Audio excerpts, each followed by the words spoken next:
그 역대기를 우리가 지난주부터 이제 시작하게 되었는데, 역대기는 이스라엘이 바벨론 포로에서 돌아온 이후에 하나님이 어떻게 이스라엘을 세우시고 그 이후에 하나님이 친히 자기 백성을, 또 이스라엘이라고 하는 하나님의 나라를, 하나님이 다스리는 그 국가를 어떻게 인도하셨는지, 말하자면 출애굽 이후에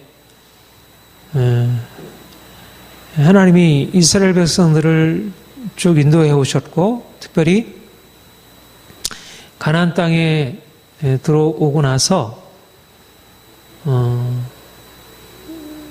사실 다윗 왕이 이렇게 왕으로 되기까지는 이게 온전한 의미에서 하나님의 백성으로서의 어떤 이 가치를 충분히 잘 드러내지 못하는 그런 나라였습니다. 그런데 이제 모세를 통하여 하나님께서 출애굽의 역사를 이루게 하시고, 그리고 가나안 땅에 들어온 이후에 하나님이 다스리는 나라의 그 가치를 그 한 나라 가운데, 현존하는 한 나라 안에, 정치적인 질서 안에 드러내게 하신 그 아주 결정적인 역사적인 이 시점이 바로 다윗 왕국이었고요. 그래서 이 다윗 왕국은 이제 이후에 이스라엘의 하나의 결정적인 토대이면서 모범이었고, 계속 돌아가서 상기해야 할, 말하자면 하나님이 왕으로 다스리는 나라를 어떻게 인간 중에 왕이 세워져서 다스릴 수 있는가는 그런 아주 결정적인 토대, 하나의 나라의 결정적인 토대를 놓은 이제 그런 굉장히 중요한, 그래서 하나님이 이 다윗 왕을 특별한 목적을 가지고 세우신 것을 보게 되고요. 다윗이 세워지기 전에 사울 왕은 그가 일대 왕이었지만, 사실상 엄밀한 의미에서 사울 왕은 다윗을 하나님께서 세우시기 위하여 미리, 사실은 그는 하나의, 마치 예수님이 오시기 위해서 세례요한을 예비하시듯이 다윗을 준비하기 위한 하나의 준비 과정으로서, 이제 그러니까 오히려 사울의 역할은 뭡니까? 다윗을 핍박하는 역할이었습니다. 다윗을 연단하기 위해서 하나님이 세우신 그런 존재였죠. 그래서 이제 엄밀한 의미에서 이스라엘의 건국은 다윗부터, 물론 이제 그 기초는 출애굽의 역사부터 시작이 되었지만, 또 거슬러서는 아브라함으로부터 시작이 되고, 아브라함, 모세로 인한 출애굽, 또 이제 새로운 기점이 이 다윗이라 이렇게 말할 수 있고요.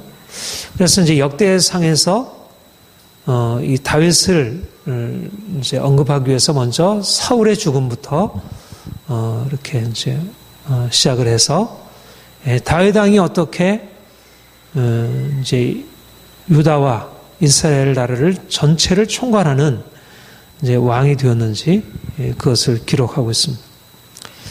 그러니까 이제 역대기에서 이제 이 다윗 왕부터 시작하는 이유는, 그러니까 이제 이스라엘의 역사에 그 초석을 놓은 다윗 왕이 어떻게 이제 그 나라를 세웠는지, 그것을 통해서 이제 말하자면 지금 새로운 이스라엘 나라를 바벨론 포로 위에 말씀의 기초에서, 하나님의 언약 기초에서 새롭게 세워야 되잖아요. 그러니까는 다시 한번 처음에 그 토대, 처음에 그 이념, 하나님이 이스라엘 나라를 세우실 때 그 이념, 궁극적으로는 이제 출애굽이었지만, 그러나 보다 직접적으로는 다윗 왕국의 이념이 어떤 것인지 그것을 살피는 것이 이제 중요하기 때문에, 이제 아담으로부터 여러 족보를 이제 서술하다가 이제 10장부터 본격적인 역사, 그야말로 역대기로서의 본격적인 서술을 하는 데 있어서 사울의 죽음과 다윗이 왕으로 등극하는 것을 기록하고 있습니다. 사울이 이제 블레셋과의 전투에서 죽임을 당하게 되죠. 근데 그 맨 마지막 10장 14절에 보면 그렇게 얘기를 했습니다. 여호와께 묻지 아니하므로 여호와께서 그를 죽이시고 그 나라를 이새의 아들 다윗에게 넘겨주셨더라. 사울이 블레셋과의 전투에서 죽임당한 것을 이 역대기 사가는 어떻게 기록했냐면 하나님이 그를 죽이셨다 말씀한 것입니다. 하나님이 그를 죽이시고 그 나라를 다윗에게 넘겨주셨다는 것입니다.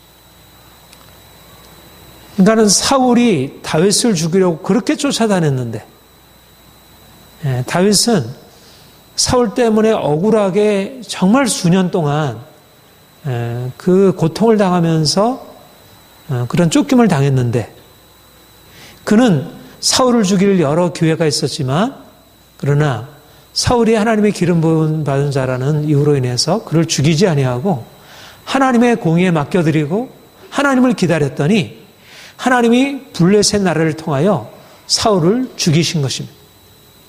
말하자면 하나님의 주권이 이런 방식으로 시행이 된 것이죠. 그러니까 다윗이 하나님이 자기를 붙드시고 지키실 것을 믿었고 기다렸더니 하나님이 그의 믿음대로 사울을 블레셋을 통해서 심판하시고 이제 때가 되면 사울에게 주어졌던 그 나라의 권세를 이제는 다윗에게 넘겨주신 것입니다. 그러니까 하나님이 다윗에게 미리 기름 부으셨지만 기름 부으셨을 때 하나님께서 그 처음에 시작하신 것과 실질적으로 그가 왕위에 오르는 것은 다른 것이죠.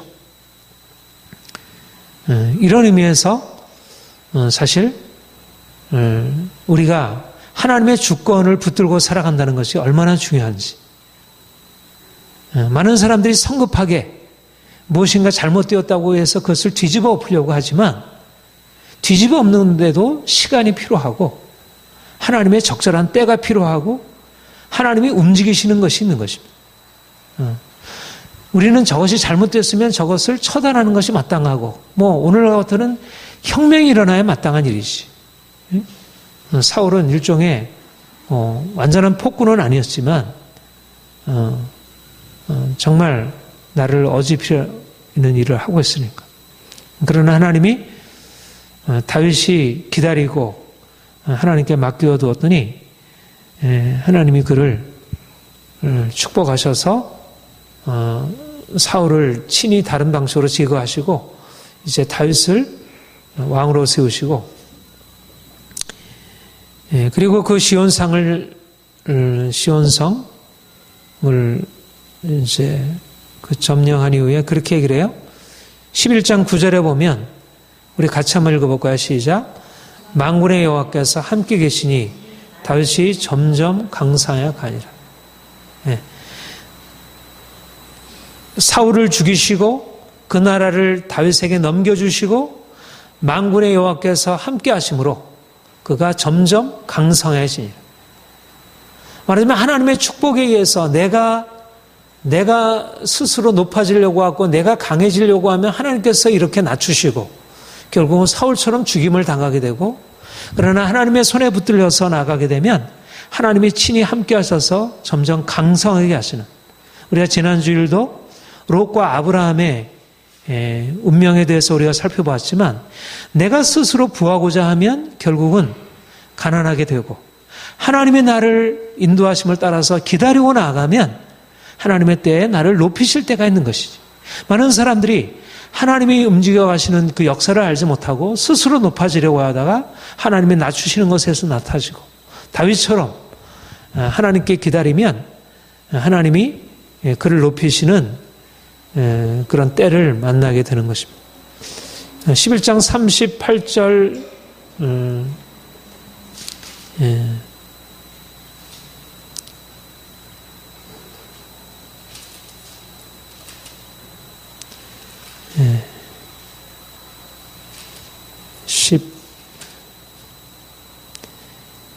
2장 38절 이하에 보면, 그러니까 다윗은 원래 유대 출파 출신이잖아요. 그는 아직 말하자면 이미 사울이 오랫동안 통치해왔기 때문에 이스라엘 아는 많은 백성들은 아직까지 유대 출신인 다윗에 대해서 온전하게 마음을 주지 못했습니다.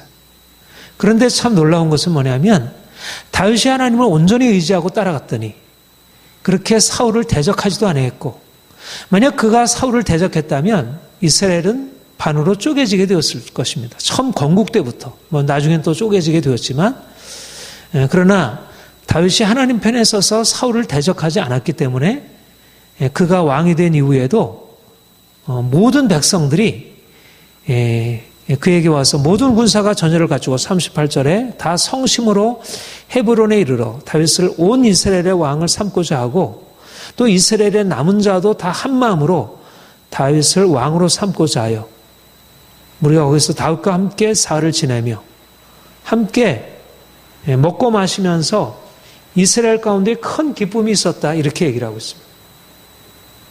사울은 죽임을 당했는데 어떻게 보면 이제 사울이 다스리던 이스라엘 나라는 오히려 크게 위축이 되고 또 다윗을 심정적으로 받아들이기가 쉽지 않았을 것 같은데, 근데 하나님이 다윗을 세우셔서 그를 강성하게 하시고, 또 무엇보다도 통치자에게 중요한 것은 무엇입니까? 모든 백성들의 마음을 얻는 것이잖아요. 만약 백성들이 그에게 마음을 주지 않는다면 그가 아무리 다스리려고 하더라도 그 나라가 강성해지기 어려울 것입니다. 그런데 우리나라도 그렇죠. 여당에서 이제 이렇게 대통령이 되고 나면 여당은 지지를 하지만 야당에 있는 사람은 온전히 승복이 잘 안 되잖아요. 이거는 물론 지금은 좀 다르긴 하지만 옛날에는 좀 달랐지 할지라도 옛날에는 어떻게 보면 더 할 수 있는 것이죠. 이미 이제 베냐민 지파에서 유다 지파로 옮겨갔다는 것은 권력이 사실은 베냐민 지파에 속했던 권력이 이제 유다 지파로 옮겨가는 것인데요. 이거는 크게 어떻게 보면 권력 안에 큰 재편이 이루어지게 되는 것이고 사람들의 마음이 그를 받아들이기가 쉽지 않았을 것인데, 다윗이 하나님께 온전하게 자신의 마음을 드렸더니 온 이스라엘의 마음을 하나님께서 그에게 돌리도록 하나님의 그에게 그런 권위와 그런 카리스마를 부여하시고 모든 백성들의 존경을 받도록 사울의 집안까지도 그에게 이스라엘의 모든 지파가 그에게 복종할 수 있도록 그렇게 하나님이 하셨다는 것을 보게 됩니다.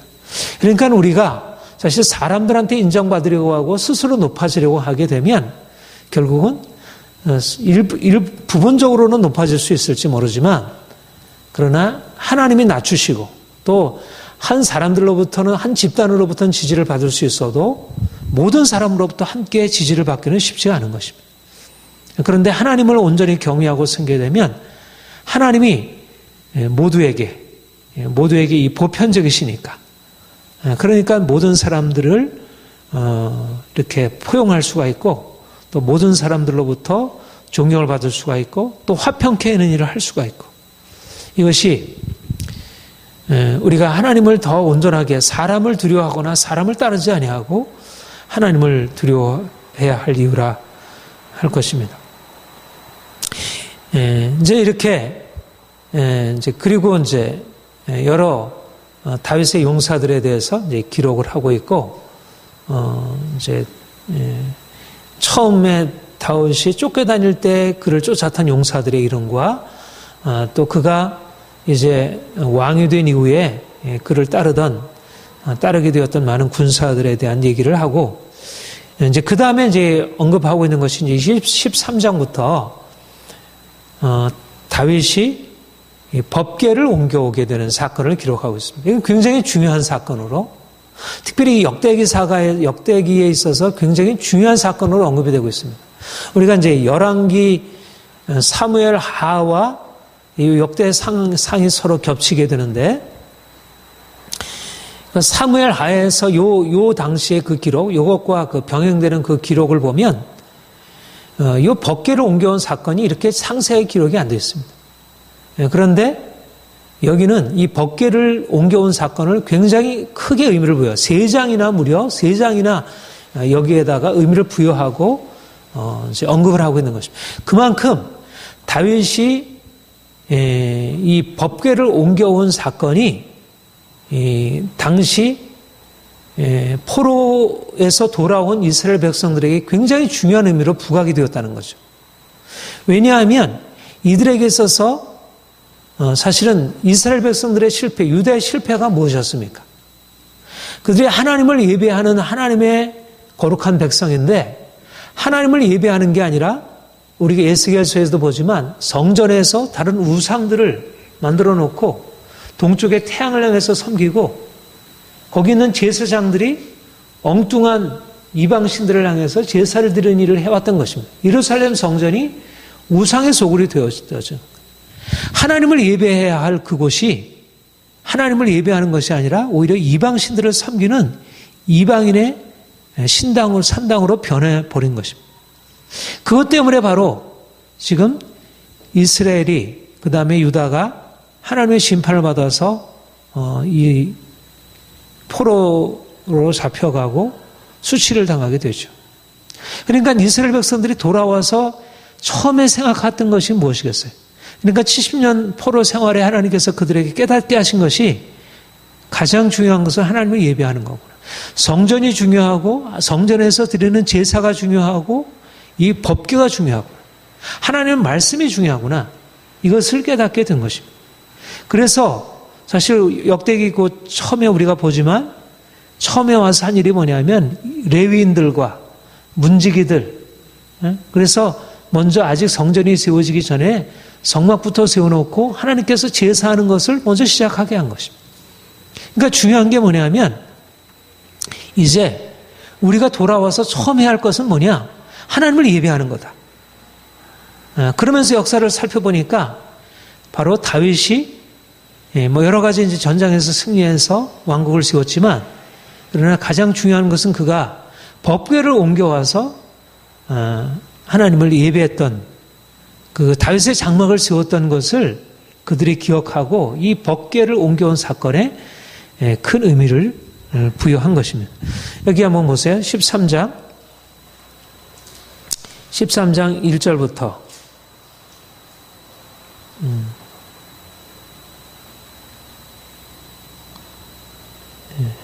6절까지 한번 같이 읽어볼까요? 시작. 다윗이 천부장과 백부장 곧 모든 지휘관과 더불어 의논하고 다윗이 이스라엘의 온 회중에게 이르되 만일 너희가 좋게 여기고 또 우리 하나님이 여호와께로 말미암았으면 우리가 이스라엘 온 땅에 남아있는 우리 형제와 또 초원이 딸린 성읍에 사는 제사장과 레위 사람에게 전령을 보내어 그들을 우리에게로 모이게 하고 우리가 우리 하나님의 궤를 우리에게로 옮겨오자. 사울 때에는 우리가 궤 앞에서 묻지 아니했느니라 하며 문 백성의 눈이 이 일을 좋게 여김으로 온 회중이 그대로 행하였다 한지라. 이에 다윗이 시올 시나에서부터 하마더기까지 온 이스라엘을 불러 모으고 기라니아렘에서부터 하나님의 궤를 메어오고자 할세. 다윗이 온 이스라엘을 거느리고 발라 곧 유다에 속한 기라니아렘에 올라가서 여호와의 하나님의 궤를 메어오고자 하니 이는 여호와께서 두 그룹 사이에 계심으로 그러한 이름으로 일컬음을 받았습니다. 다윗이 천부장, 백부장 모든 지휘관과 더불어 의논하고 백성들에게 이렇게 얘기를 한 것입니다. 모든 흩어져 있는 제사장과 레위인들을 다 불러 모으자. 그리고 하나님의 궤를 우리에게로 옮겨오자. 근데 뭐라고 얘기를 하냐면 왜 궤를 옮겨오자고 합니까? 사울 때는 우리가 궤 앞에서 묻지 않았느니라. 사울 왕이 결정적인 실수가 있는데 그것이 뭐냐면 하나님의 궤를 소중히 여기지 않은 것입니다. 말하자면 하나님의 궤를 가지고 있다는 얘기는 그들이 무슨 일을 중요한 일을 결정하는 데 있어서 하나님의 궤 앞에서 하나님께 묻고 하나님이 뭐라고 대답하시는지 듣고 거기에 따라서 행하는 것. 말하자면 사울의 마음 안에는 하나님이 별로 중요하지 않았습니다. 그는 자기의 권력이 중요했지 백성들의 생각이 중요했지 자기의 권력을 지키고 백성들의 어떤 마음을 사기 위해서는 무엇을 했지만 하나님께서 뭐라고 말씀하시는지에 대해서는 들으려고 하지 않은 것입니다.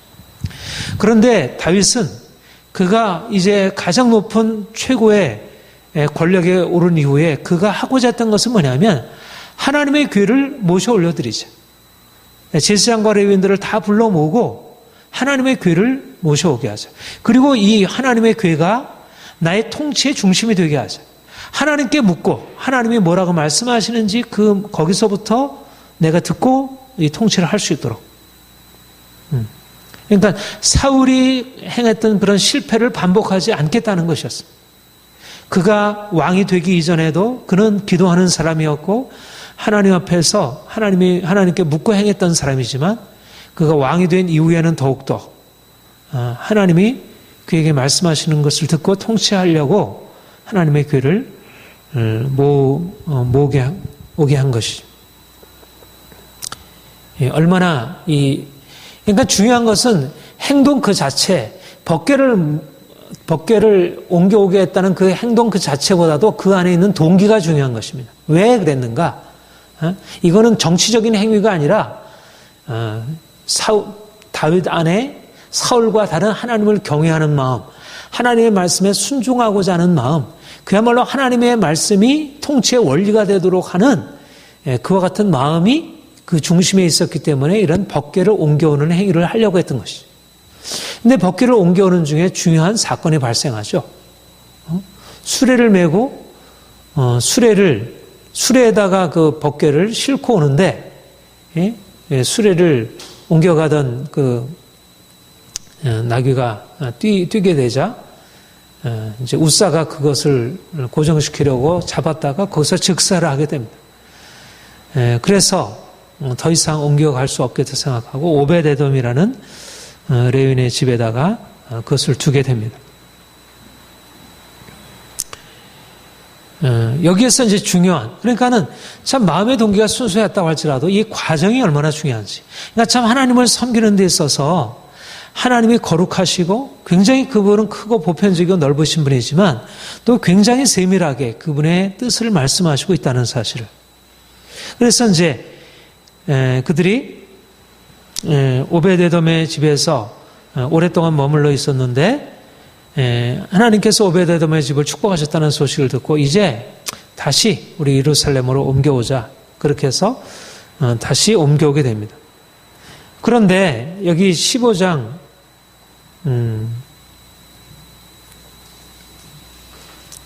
이렇게 얘기를 해요. 15장 1절부터 4절까지 우리가 같이 한번 읽어볼까요? 시작. 다윗이 다윗성에서 자기를 위하여 궁전을 세우고 또 하나님의 궤를 둘 곳을 마련하고 그것을 위하여 장막을 치고 다윗이 이르되 레위 사람에게는 하나님의 궤를 을 수 없나니 이는 여호와께서 그들을 택하사 여호와의 궤를 메고 영원히 그를 섬기게 하였음이라 하고 다윗이 이스라엘 온 무리를 예루살렘으로 모으고 여호와의 궤를 마련한 곳으로 메어 올려고자 하여 다윗이 아론 자손과 레위 사람을 모으니. 여기에 중요한 얘기를 하고 있는데 먼저 다윗 성에다가 하나님의 궤를 마련할 장막을 마련한 후에 그리고 레위 사회에는 하나님의 궤를 맬 수 없으니 여호와의 궤를 메고 영원히 그를 섬기라고 말씀하셨기 때문에 그래서 이제 그 레위 사람 그리고 사람들을 매를 그렇게 얘기를 해요. 그래서 이제 여러 사람들을 이렇게 불러 모았습니다. 그 다음에 12절부터 이제 5절까지 한번 같이 읽겠습니다. 시작. 그들에게 이르되 너희는 레위 사람의 지도자이니 너희와 너희 형제는 몸을 성결하게 하고 내가 마련한 곳으로 이스라엘의 하나님 여호와의 궤를 메어 올리라. 전에는 너희가 메지 아니했으므로 우리 하나님 여호와께서 우리를 찢으셨으니 이는 우리가 규례대로 그에게 구하지 아니했음이라 하니 이에 제사장과 레위 사람들이 이스라엘 하나님의 궤를 메고 올라가라 하여 몸을 성결하게 하고 모세가 하나님의 말씀을 따라 명령한 대로 레위 자손이 채에 하나님의 궤를 꿰어 어깨에 매니라. 우사가 잘못 잡은 것도 문제가 되었지만 우사가 잘못하기 이전에 무엇이 잘못되었습니까? 수레 옮기는 게 아니었다는 것입니다. 하나님이 교회를 옮기라고 할 때 어떻게 명하셨냐면 채에다 꿰어가지고 레위 사람들이 그것을 짊어지고 옮기도록 그렇게 명하셨는데 다윗이 그것을 미처 잘 알지 못하여 그것을 임의로 했다가 이런 큰 일을 겪게 되고 나서 잘못했구나. 하나님이 우리에게 말씀하신 것은 레위 사람이 하나님의 교회를 맬 수 없고 하나님의 교회를 맬 레위 사람들이 이것을 매라. 그렇게 한 것을 우리가 하나님께 그 말씀대로 하지 않았기 때문에 하나님이 우리를 찢으셨다. 우리가 규례대로 그에게 구하지 않았기 때문에 그래서 이제 레위 사람들과 제사장이 성결하게 한 이후에 규례를 메고 가도록 그렇게 했습니다. 그러니까 참 우리가 하나님을 위해서 아무리 선한 동기를 가지고 있다고 하더라도 하나님께서 원하시고 기뻐하시는 대로 그분에게 맞추어서 그분을 예배하고 섬기는 것. 지금은 우리가 어떻게 보면 우리는 그런 구약의 무슨 제사 제도를 가지고 구약의 그런 어떤 율법적인 규율에 따라서 하는 사람들이 아니에요. 이미 그런 제사 제도는 다 폐암배되었고 그리스도 안에서 모든 제사 제도는 완결되었고 더 이상 그런 언약궤가 있는 것도 아니고 그런 성막이나 성소가 있는 것도 아니고 이미 그리스도 안에서 우리가 다 되어진 것입니다. 이런 의미에서 여기서 말하는 그런 의미의 어떤 그런 의식적인 그 거룩함이나 성결함, 그런 엄밀하게 규정을 지켜 행하는 그런 방식으로 하나님을 섬기는 것은 아닐지 모르지만 그러나 우리가 주의할 것은 뭐냐면 하나님이 우리에게 그렇게 아주 세밀하게 우리에게 말씀하시고 우리가 온전한 예배, 온전한 순종, 우리 안에 우리가 임의로 우리가 하나님을 기쁘시게 할 것을 생각하고 임의로 우리 편리한 대로 하는 것이 아니라 더 온전하게 그분이 말씀하신 것을 따라서 준행하고 행하는 것을 하나님이 기뻐하시는 것. 이것을 이제 보게 되고 이런 면에서 우리 하나님을 가까이 하면 할수록 좀 더 온전한 자세로 하나님을 예배해야 할 것을 우리가 보게 됩니다. 그렇게 해서 이제 하나님의 교회가 이제 다윗성으로 이제 올라오게 되었고 그런데 이제 사울의 딸 미갈이 창에서 내어보다가 다윗 왕이 춤추며 뛰노는 것을 마음에 없이 여겼고 여기서는 그것에 대해서 자세하게 이제 미갈이 이제 이렇게 아기를 못 낳는 것에 대해 그런 것에 대해서 별로 언급을 하지 않았고 그것은 자세히 다루진 않았습니다. 초점은 그쪽 초점에 아무튼 그만큼 다윗에게는 이 법궤를 옮겨오는 사건이 그에게 너무나 어떤 큰 기쁨이 되었고 그래서 하나님을 말하자면 그의 아내가 그를 이렇게 업신여기고 비난할 만큼 그 정도로 정신없이 하나님을 예배하고 찬양하는 그런 예배의 열정을 보여주었습니다. 그리고 나서 이제 16장에 특별히 이 16장의 기록은 사무엘 하에는 없는 그러한 하나님을 예배하는 기록을 말씀하고 있습니다. 아까 말씀드린 대로 이스라엘 백성들이 하나님을 예배하는 것을 잃어버리고 우상을 섬기기 때문에 심판을 받았기 때문에 이제 포로 이후에 그들에게 가장 중요했던 것은 하나님을 예배하는 그런 의식이 이제 가장 중요한 것이죠. 16장 1절 2절부터 우리 7절까지 함께 읽겠습니다. 시작. 하나님의 귀를 메고 들어가서 다윗이 그것을 위하여 신장막에 두고 번제와 화목제를 하나님께 드리니라. 다윗이 번제와 화목제 드리기를 마치고 여호와의 이름으로 백성에 축복하고 이스라엘 무리 중 남녀를 막론하고 각 사람에게 떡 한 덩이와 야자 열매로 만든 과자와 건포도로 만든 과자 하나씩을 주었더라. 또 레위 사람을 세워 여호와의 궤 앞에 섬기며 이스라엘 하나님 여호와를 칭송하고 감사하며 찬양하였으니 아삽은 우두머리요 그 다음은 스가랴와 여이엘과 스마라못과 여이엘과 마따디아와 엘리야와 오베데돔과 야이엘이라. 비파와 솜을 타고 아삽은 지금을 힘있게 치고 제사장 분하야와 아사야는 항상 하나님의 언약궤 앞에서 나팔을 부니라. 그날에 다윗이 아삽과 그 형제를 세워 먼저 여호와께 감사하게 하여 이르기를. 예. 그러니까 하나님이 다윗을 세워서 왕으로 삼았던 가장 중요한 이유는 뭐냐면 바로 하나님을 예배하는 왕국을 세우도록. 무엇보다 하나님이 왕이시잖아요. 하나님이 왕으로 다스리는 나라가 되어지도록 이 하나님의 목적이었고 하나님의 비전이었습니다.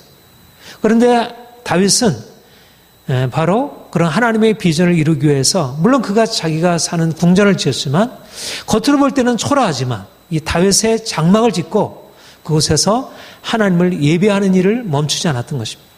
제사장들과 레위인들을 통해서 제사장이 하나님께 제사를 드리게 하고 레위인들이 그곳에 서서 하나님을 끊임없이 24시간 동안 하나님을 찬양하는 찬양의 제사를 드리고 하나님을 기쁨으로 노래하는 것입니다.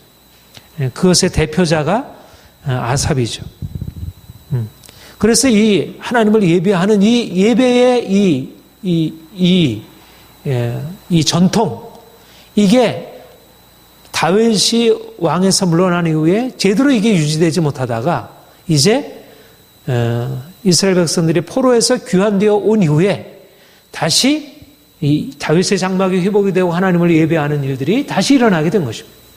그러니까 바로 이 아삽의 시, 아삽이 여기서 노래한 시는 어떻게 보면 이것은 그 다윗의 시, 다윗 당시에 아삽이 부른 노래이기도 하지만 당시에 포로되어서 돌아온 이스라엘 백성들이 그 열정을 가지고 하나님이 자신들을 위해서 행하신 그 구원의 역사, 말하자면 이 시 안에는 하나님이 출애굽의 역사를 통해서 큰 일을 구원하신 것을 노래하는 그 의미도 있고, 또 하나님께서 다윗을 통하여 열방을 이제 정복하고 하나님께서 행하신 그 구원의 역사를 노래하는 의미도 있고, 그리고 이제 바벨론으로 돌아와서 하나님께서 자신들을 위해서 행하신 이 구원의 역사를, 말하자면 중요한 것은 뭐냐면 구원사, 출애굽, 그 다음에 다윗, 포로 귀환, 출애굽의 역사에, 다윗의 그 승리에, 포로로 돌아오신 이 안에 하나님의 구원의 역사. 이 다윗의 이 아삽의 시, 이 역대상 16장에 기록되어 있는 것은 시편 105편, 106장에도 아주 유사하게 기록되어 있고, 사실 아삽의 시, 우리 이제 오늘 보게 되는 그 아삽의 시 안에도 이러한 내용이 굉장히 유사한데, 그 안에 말하자면 이들이 하나님께 찬양한, 하나님 앞에 감사로 찬양한 것의 가장 큰 주제가 뭐냐면 하나님의 구원의 역사입니다. 하나님이 우리를 위해서 행하신 이 기이한 일을 인하여 하나님을 찬양합니다. 하나님은 당신은 선하시고 인자하시니 그 선하심과 인자하심이 영원하십니다. 하나님과 인자하심이 우리를 위하여 이렇게 나타났어요. 출애굽의 역사 안에 이렇게 나타났고, 다윗을 위하여 이렇게 나타났고, 이제 다윗의 언약을 다시 회복시키시고 우리를 포로에서 돌리셔서 우리에게 이 영광을 허락하십니다. 하는 이 하나님의 구원의 역사. 우리가 하나님을 예배하고 하나님을 찬양할 것이 무엇인가? 바로 하나님이 우리를 위해서 구원을 베푸시는 분이십니다. 하나님은 영광을 받으시 합당하신 분이십니다. 그래서 그 8절에 보면 너희 여호와께 감사하며 그의 이름을 불러 그가 행하신 일을 만민 중에 알릴지어다. 그에게 노래하여 그를 찬양하고 그의 모든 기사를 전할지어다. 12, 3절 그의 종 이스라엘 후손 곧 택하신 야곱의 자손 너희는 그의 행하신 기사와 그의 이적과 그의 법도를 기억할지어다. 그래서 하나님이 16절 아브라함과 이삭과 야곱에게 가나안 땅을 주셨고, 그리고 이민족 저민족으로 유랑하게 되었지만 하나님이 내 기름 부음 받은 자를 손대지 말라. 그러면서 온 땅을 향하여 23절, 24절 같이 한번 읽을까요? 시작. 온 땅이여 여호와께 노래하며 그의 구원을 날마다 선포할지어다. 그의 영광을 모든 민족 중에, 그의 기이한 행적을 만민 중에 선포할지어다. 예. 하나님이 행하신 기적을 온 땅이여 선포할지어다. 온 땅이여 모든 그의 영광의 민족 중에, 그의 행적을 만민 중에 선포할지어다. 하나님이 이스라엘을 위해서 행하신 이 기적의 역사, 여기 안에 하나님의 영광이 선포되었고 나타났다는 것. 하나님이 이스라엘을 택하시고 하나님이 다윗 왕을 택하여 다윗 왕국을 세우시고 하나님의 포로 교환을 통해서 이루시고자 하는 것이 무엇인가?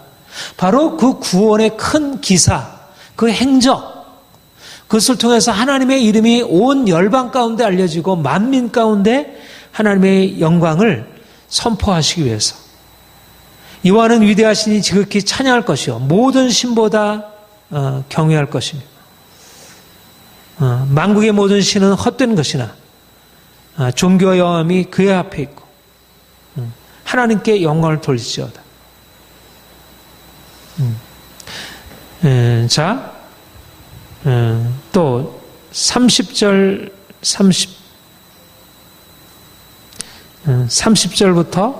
36절까지 우리 함께 읽겠습니다. 시작.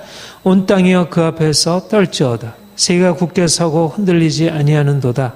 하늘은 기뻐하고 땅은 즐거워하며 모든 나라 중에서는 이리를 여호와께서 통치하신다 할지로다. 바다와 거기 충만한 것이 외치며 밭과 그 가운데 있는 모든 것은 즐거워할지로다. 그리할 때 숲속의 나무들이 여호와 앞에서 즐거이 노래하리니 주께서 땅을 심판하러 오실 것이미라. 여호와께 감사하라. 그는 선하시며 그 인자하심이 영원하미로다. 너는 이르기를 우리의 구원의 하나님이여 우리를 구원하여 만국 가운데 건져내시고 모사 우리로 주의 거룩한 이름을 감사하며 주의 영광을 드높이게 하소서 할지어다.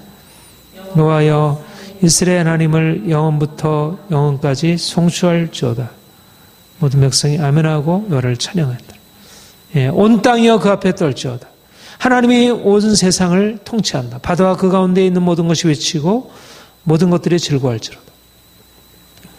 하나님이 이스라엘 백성들을 구원하실 때, 하나님이 이스라엘을 위하여 큰 구원을 베푸실 때 이를 통해서 하나님의 거룩한 이름이 온 열방 가운데 드러나게 되는 것, 하나님이 다윗을 통해서 이루시려고 했던 것이 단지 이스라엘의 영광이 위함이 아니고 바로 이스라엘의 영광이 바로 하나님 자신의 영광이 되기 때문에 바로 이것이 다윗이 아삽을 통해서 하나님을 노래하게 한 것이고, 그리고 이제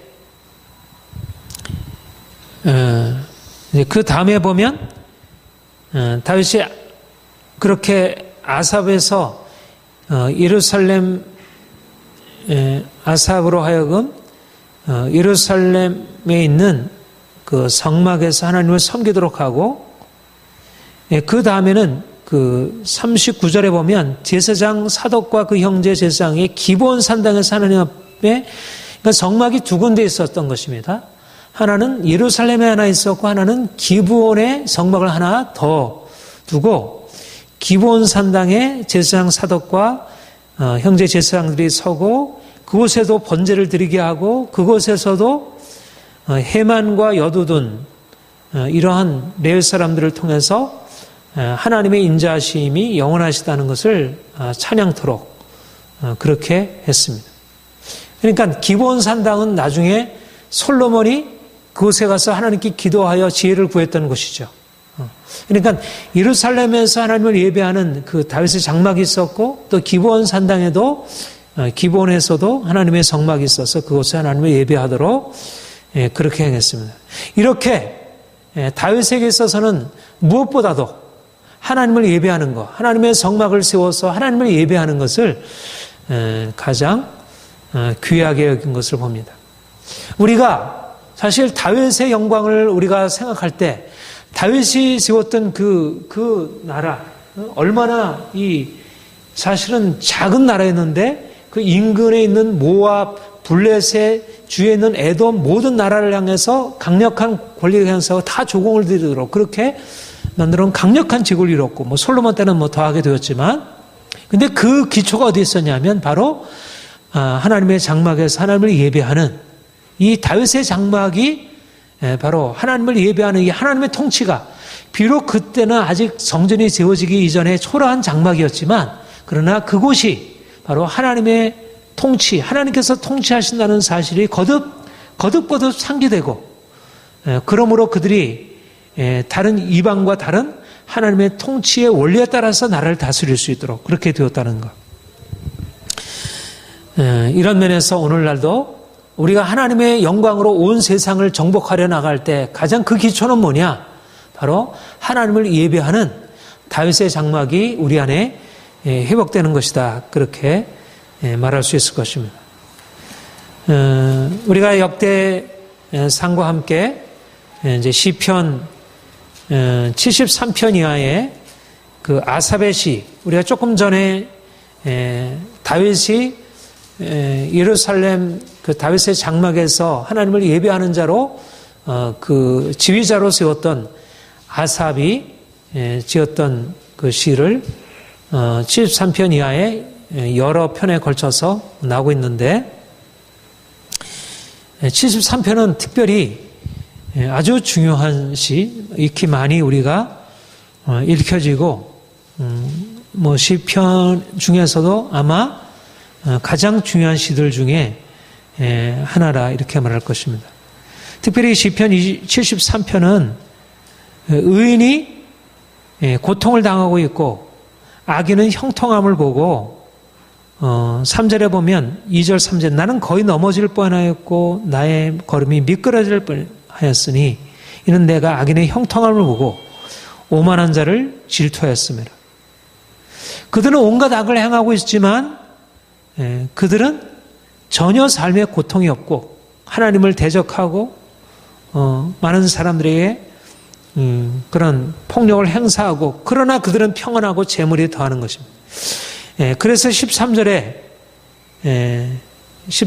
내가 내 마음을 깨끗게 하며 내 손을 씻어 무죄한 것이 실로 헛되도다. 나는 종일 재앙을 당하며 아침마다 징벌을 받았도다. 나는 깨끗하게 행하는데도 내 삶은 사실 다윗과 유사한 그런 고백이죠. 그래서 내가 이렇게 오히려 했었는 게 더 낫지 않았을까? 다른 사람들처럼 악을 행했어도 되지 않을까? 그런데 그가 결정적으로 깨닫게 되었는데 16절부터 23절까지 우리 같이 한번 읽겠습니다. 시작. 내가 어쩌면 이를 알까 하여 생각한즉 그것이 내게 심한 고통이 되었더니 하나님의 성소에 들어갈 때야 그들의 종말을 내가 깨달았나이다.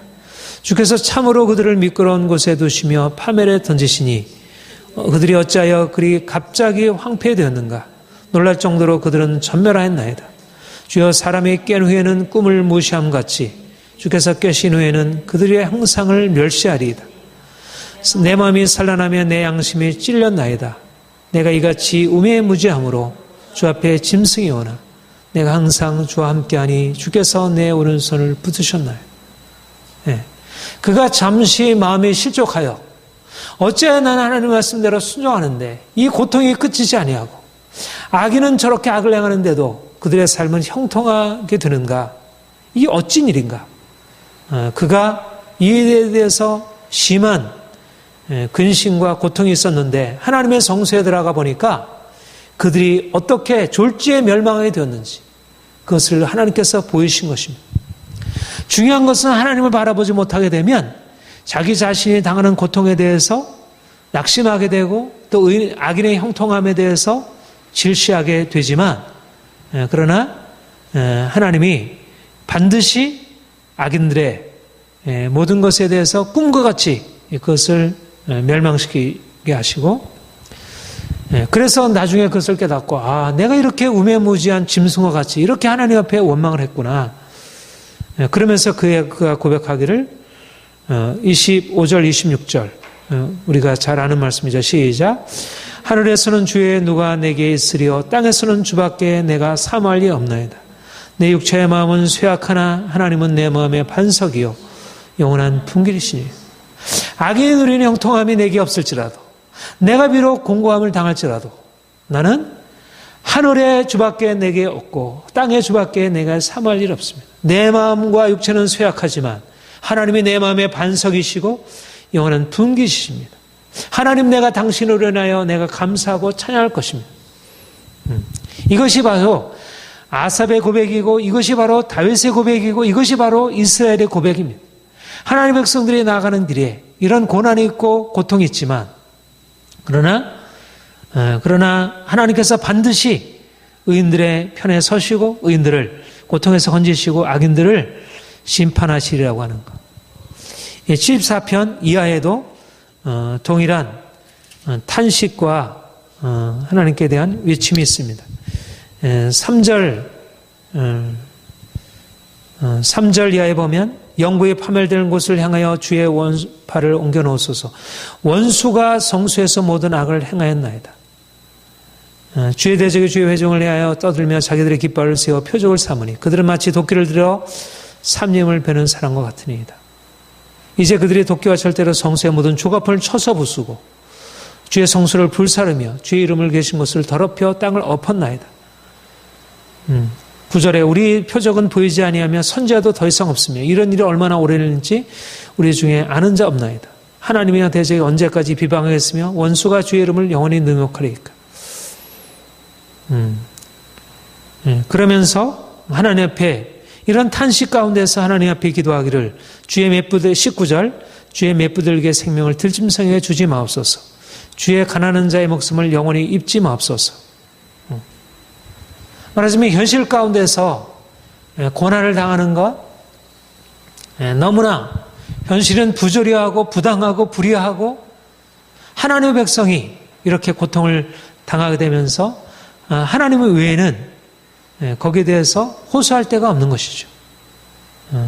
그런데 하나님께서 그에게 대답하시는 말씀이 75장, 75편 6절, 7절 우리 같이 한번 읽겠습니다. 시작. 물은 높이는 일이 동쪽에서나 서쪽에서 말미암지 아니하며 남쪽에서도 말미암지 아니하고 오직 재판장이신 하나님이 이를 낮추시고 저를 높이시는 일. 하나님이 하신다는 것입니다. 악한 자들이 비록 스스로 높고 교만하고 그래서 그로 인해서 고통을 당하게 되지만 높이시는 일이나 낮추시는 일이 악인들을 높이시는 일도 하나님이 하시는 일이고 그래서 의인들을 낮추시는 일도 하나님이 하시는 일이고 그리고 또 악인들을 다시 낮추시고 의인들을 높이시는 일도 하나님이 하시는 일이고 높이는 일이나 낮추는 일이 동쪽이나 서쪽에서 말미암지 않고 남쪽에서 말미암지 않고 오직 누구로 말미암아? 재판장이신 하나님이 이를 낮추시고 저를 높이시는 사람을 원망할 일이나 사람에 대해서 불평할 일이나 그것에 대해서 근심할 일이 아니라는 것이죠. 그러므로 그 고통 가운데서도 하나님을 바라보고 그 가운데서 견딜 수가 있는 것입니다. 그리고 이제 77편 이후에도 그렇게 계속 비슷한 말로 하나님 앞에 탄식을 올리고 있습니다. 아삽의 시인데 7절 77편 우리 7절부터 9절까지 한번 같이 가요. 시작. 주께서 영원히 버리실까? 다시 은혜를 베풀지 아니하실까? 그의 인자하심은 영원히 끝났는가? 그의 약속하심도 영구히 패하였는가? 하나님이 그 베푸실 은혜를 잊으셨는가? 노하심으로 그 베푸실 긍휼을 끝이셨는가 하였나이다. 무슨 말입니까? 우리는 하나님의 언약의 백성들이고 하나님의 은혜가 있는 자들이고 하나님의 인자하심이 있고 하나님이 약속하심이 있고 은혜가 있고 우리를 위한 긍휼이 있는데 하나님의 이 현실은 뭡니까? 하나님이 우리를 위해서 베푸신 약속은 어디 갔고 하나님의 은혜는 어디 갔고 하나님의 긍휼은 어디 갔습니까? 이게 도대체 무슨 일이 이렇게 계속적으로 이런 고통을 당하고 있습니까? 이것이 다윗의 탄식이고 이스라엘 백성들의 고통이지. 이것이 바벨론 포로 가운데서도 이들이 끊임없이 이런 고통을 하나님 앞에 아뢰었던 것입니다. 그런데 뭐라고 또 말하죠? 10절부터 12절 같이 읽어볼까요? 시작. 또 내가 말하기를 이는 나의 잘못이라 지존자의 오른손에 해 곧 여호와의 일들을 기억하며 주께서 옛적에 행하신 기이한 일을 기억하리이다. 또 모든 소리로 작은 소리로 읊조리며 주의 형사를 낮은 소리로 되뇌이리이다. 예. 낙심하게 되었을 때 하나님이 영원히 잊으셨는가? 하나님의 은혜를 잊으셨는가? 하나님의 긍휼을 그치셨는가? 낙심하고 원망이 되었는데 그가 고백하는 것이 이는 나의 잘못이라. 내가 하나님의 행하신 일을 기억하리라. 중요한 것은 뭐냐면 하나님께서 출애굽의 역사 가운데 놀라운 일을 행하셨고 그런데 계속해서 하나님의 은혜가 계속되는 것 같지 않고 또 떨어지는 것입니다. 가나안 땅에서 열방에서 고통을 당하고 치욕을 당하고 하나님께서 그래서 다시 다윗을 통해서 다시 일으키시면 다시 또 떨어지는 거. 하나님의 긍휼이 어디 갔는가? 언약은 어디 갔는가? 그런데 하나님께서 다시 포로로 귀환하시고 그런데 또 떨어지는 것입니다. 말하자면 하나님의 구원의 역사가 하나님의 은혜가 우리에게 분명히 있지만 어떻게 보면 하나님의 은혜가 다시 폐해진 것 같고 언약이 다시 사라진 것 같고 그래서 지금은 말하자면 이런 하나님의 구원의 역사에 대한 기억들은 먼 과거로 흩어지고 하나님은 과거에 우리를 위해서 행하셨는데 지금은 무엇인가? 근데 중요한 것은 뭐냐면 여기서 중요한 자세가 말하자면 이것은 포로에서 돌아온 백성들이 가지고 있는 아주 중요한 깨달음이었는데 우리가 하나님이 우리를 위해서 행하신 일을 기억하는 것이구나. 지금 우리가 고통 가운데 있다 할지라도 하나님이 우리를 위해서 행하신 과거에 우리를 위해서 행하신 일을 기억하는 것 그것을 되풀이해서 외우는 것 그래서 시편이 기록된 것이고 그래서 역사가 기록된 것입니다. 하나님의 행하신 일을 기억하기 위하여 왜냐하면 자꾸 현실은 그렇지 못하니까 그야말로 현실은 하나님의 언약이 없는 것 같고 하나님의 보호가 떠난 것 같고 이방인들에 의해서 짓밟히는 것 같고 하나님의 성소는 악한 자들에 의해서 짓밟히게 되는 것 같아 보이지만 하나님이 우리를 위해서 행하신 그 출애굽의 역사 그리고 출애굽의 역사 이후에도 그들이 하나님의 언약을 떠나서 또 범죄하게 되므로 그렇게 되었다는 것. 그러니까 말하자면 하나님의 위대함도 하나님의 위대하심과 그의 긍휼과 사랑도 다시 기억할 수가 있고 또 왜 긍휼과 사랑을 잃어버리고 또 이렇게 고통 가운데 처했는지 그것을 깨닫게 되므로 결국 이와 같은 시편을 거듭 외우라 말미암아 하나님의 말씀 안에서 행하는 일들을 다시 회복할 수 있게 된 것입니다.